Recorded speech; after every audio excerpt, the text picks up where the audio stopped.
see if we can figure that out and come back and fix that another time. It is weird though.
great motor. It holds it right to the end.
Does sound glorious. Add a little more color to the bike. Yeah, a little bit. It's all right. So, let's talk about these numbers. So, Charles, why does Factory Pro report much lower numbers than DynoJet for the viewers? And don't say because DynoJet sucks. No, DynoJet doesn't suck. They just have a different algorithm on how they read horsepower. Right. The Factory Pro reads it differently.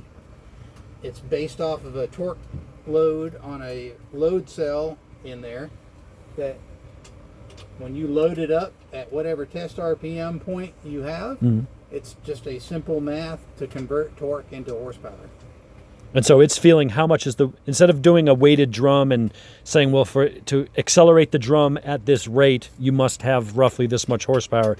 This is actually putting a brake on the drum and seeing how much power it takes to hold it there at a given RPM. Correct. Okay. And the drum is a lot lighter than what the DynoJet drum is. The DynoJet drums are 800 pounds. Right. That weighs 150, 160 pounds. So it's a lot less mass that you're pushing with the tire. The eddy brake takes into account all the mass needed to hold it at that test RPM point. Okay. And that's where that torque load is transmitted to a load cell. So it's taking that much force to hold it at, say, 5,500 RPM. Right.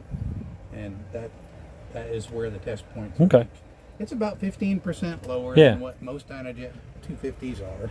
Yeah, and so when we do the math here, because the people are going to look at that and go, 90 horsepower, no, 90, take that number and multiply that by 1.15, and you'll be within a horsepower of which is what we got. We were getting basically 103, and that's going to add up to be about 104, 105 maybe. So we might have picked up a little bit, but it's close enough that the conversion works.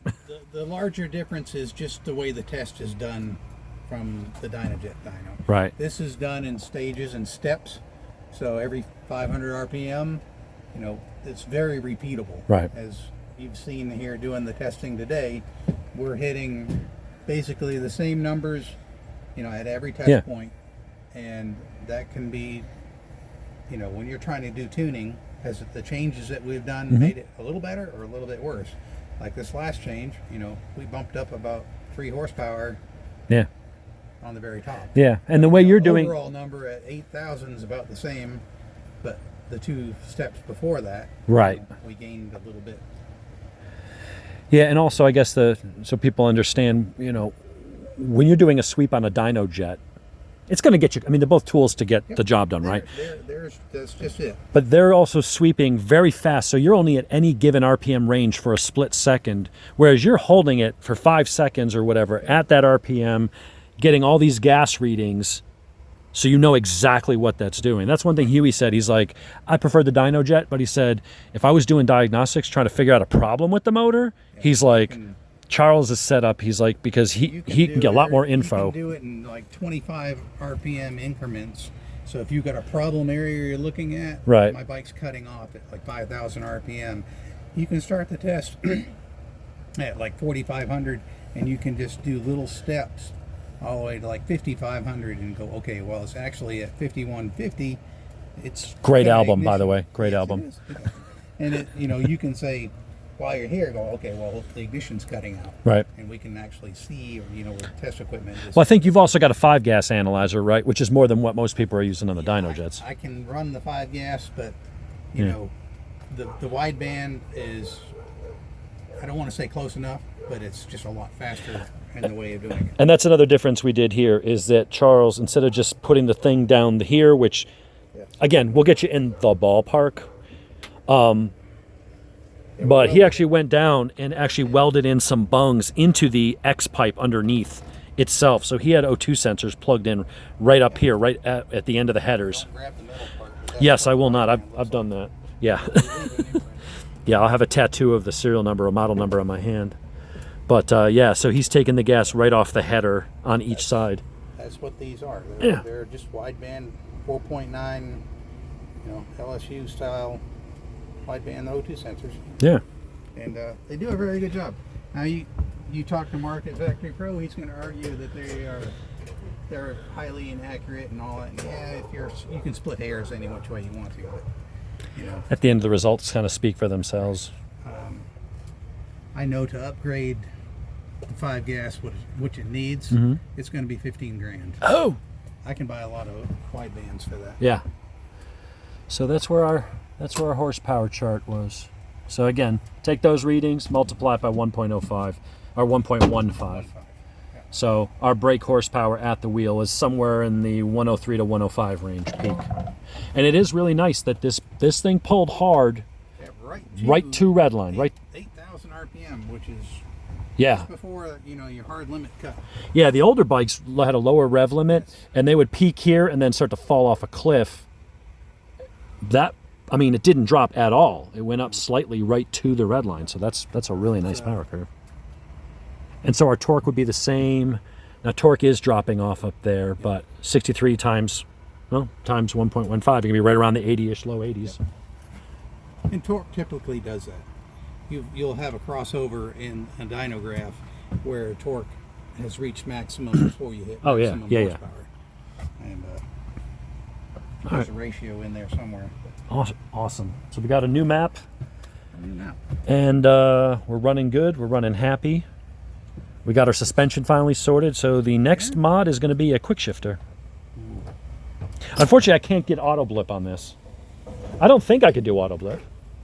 It is ride-by-wire, so... It has fly-by-wire. It's a matter of getting software to talk to the ECU. The speedo healer... FlashTune, they put auto blip on bikes that have fly-by-wire. But, I don't know if FlashTune has cracked the code for Triumph yet. I know that a lot of the guys put just the quick shift up, which is frankly more important to me on that bike. I would like auto blip on my ZX14, but that's not ride-by-wire, so I'm out of luck. But, the guys that make the speedo healers, Heel Tech, they make a pretty decent one that you can change the cut times and stuff from your phone, and it Bluetooths to your phone and you can adjust it. Awesome. I've been waiting for this day to get this thing tuned, and we're making great power.